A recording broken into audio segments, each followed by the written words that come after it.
आपको पता है करंट इंडियन पॉलिटिक्स के अंदर यूपी बहुत ज्यादा इंपॉर्टेंट क्यों है? वो इसीलिए क्योंकि जो हमारी पार्लियामेंट है ना, उसके अंदर जो लोकसभा की 550 सीट्स है, उसमें अप्रोक्सीमेटली 14% सीट्स यूपी से आती है। इसीलिए अगर आपने वहां पे स्टेट इलेक्शन जीत लिए ना, तो आपकी इन्फ्लुएंस उस स्टेट में बहुत ज्यादा बढ़ जाएगी और आप वहां पे कुछ अच्छा काम करके वोटर्स को जीत सकते हो और अल्टीमेटली नेशनल इलेक्शन के अंदर ज्यादा नंबर ऑफ सीट्स जीत सकते हो। तो आप इक्वेशन समझ गए होंगे। इसीलिए कुछ ऐसे स्टेट्स हैं जो बहुत ज्यादा इंपॉर्टेंट है। अब क्या होने वाला है, आने वाले समय में अगर चीजें इसी तरीके से चलती रही ना, तो यहाँ पे यूपी की वैल्यू बहुत ज्यादा बढ़ने वाली है। बल्कि यूपी नहीं, और भी ऐसे नॉर्थ स्टेट्स हैं जिनकी वैल्यू बहुत ज्यादा बढ़ जाएगी, और वहीं पे कुछ ऐसे स्टेट्स हैं जिनकी वैल्यू बहुत ही ज्यादा रिड्यूस हो जाएगी और अपने आप को इनसिग्निफिकेंट फील करेंगे when it comes to national importance. अब देखिए, मैं यहाँ पर बात कर रहा हूँ डिलिमिटेशन की। अभी आपने न्यूज में सुन ही लिया होगा, बहुत ही ज्यादा चर्चा का विषय। अब इसमें क्या होने वाला है ना, देखिए सबसे पहले आप इस बात को समझिए, आर्टिकल 82 ऑफ इंडियन कॉन्स्टिट्यूशन हमारी गवर्नमेंट को पावर देता है कि वो एज पर दी पॉपुलेशन क्या कर सकते हैं, जो सीट्स है ना पार्लियामेंट के अंदर, को इंक्रीज या डिक्रीज कर सकते हैं। लेकिन हैरानी वाली बात ये कि ये जो काम है ना, पिछले ऑलमोस्ट 50 साल से फ्रीज किया हुआ था।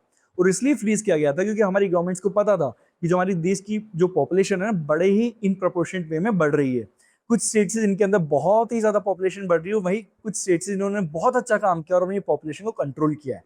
अब इसी वजह से सबसे पहले 42nd अमेंडमेंट का इस्तेमाल करते हुए जो हमारी पीएम थी इंदिरा गांधी जी, उन्होंने डिलिमिटेशन को फ्रीज कर दिया था टिल 2001। और उसके बाद जो हमारे तब के प्राइम मिनिस्टर थे मिस्टर अटल बिहारी जी, उन्होंने भी डिलिमिटेशन को फ्रीज कर दिया था टिल 2026। क्योंकि उन्हें पता था कि डिलिमिटेशन का मेन पर्पस है one election one voter one value. लेकिन जिस तरीके से पॉपुलेशन बढ़ रही है कुछ स्टेट्स में, ये कंसेप्ट फुलफिल नहीं हो पाएगा, इसलिए उन्होंने फ्रीज किया था। लेकिन अब गवर्नमेंट इसको हटाना चाह रही है और डिलिमिटेशन करना चाह रही है। और आपको स्क्रीन पर दिख रहा होगा इस डिलिमिटेशन के बाद कुछ ऐसे स्टेट्स है जिनके अंदर बहुत ही ज्यादा सिग्निफिकेंट चेंज देखने को मिलेंगे। जैसे यूपी के अंदर ऑलमोस्ट 70+% सीट्स बढ़ जाएंगी, राजस्थान के अंदर तो 100% बढ़ने वाली है, और वहीं पर बिहार के अंदर भी सिग्निफिकेंटली 80+ या अप्रोक्सीमेटली 90+ सीट्स बढ़ जाएंगी।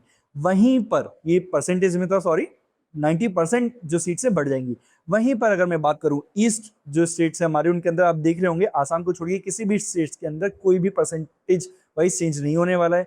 साउथ में अगर हम जाएंगे तो केरला के अंदर भी 0% चेंज होगा। और वहीं पे जो साउथ के स्टेट्स को अगर आप कंपेयर करो नॉर्थ के स्टेट से, तो आपको दिख जाएगा नॉर्थ के स्टेट में बहुत ज्यादा सिग्निफिकेंट चेंजेस है, वहीं पर साउथ में कुछ भी चेंज नहीं देखने को मिल रहा है। यानी कि जो हमारे साउथ इंडिया की जो स्टेट्स है जिन्होंने बहुत अच्छे से पॉपुलेशन को कंट्रोल किया, उनको पनिश किया जाएगा, और वो स्टेट्स आने वाले समय में नेशनल पॉलिटिक्स से काइंड ऑफ इररिलेवेंट हो जाएंगे। तो आपको क्या लगता है, ये डिलिमिटेशन एक्चुअल में one nation one election one person one vote की वैल्यू को अपहोल्ड कर पाएगा, या फिर one election one state has more value के प्रिंसिपल को इंप्लीमेंट करेगा?